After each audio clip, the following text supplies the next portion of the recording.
Ukhrul District ngarang Thokhiba Laibak Thiba Thoudok aduda Leikhidraba Singi Imung Manungda Chief Minister Nongthombam Biren Awaba Phongdorakpaga loinana ashokpa adu athuba matamda phagatlaktuna mahousha phivam hanjillakpa oirasanu haina paojel pirakli.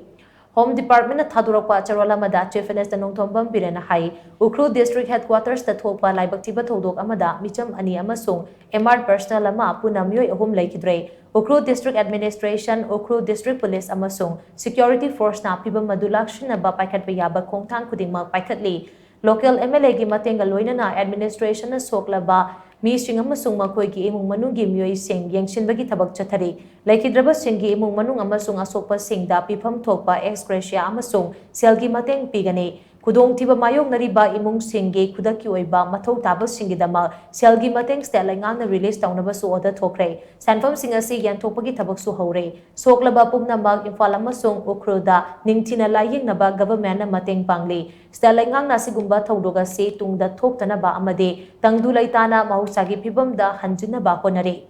Masida miyam luchingba sing CSO yauna stakeholder khudingmang na sawatpiu haina so Chief Minister Nongthombam Biren makata na appeal tawrakle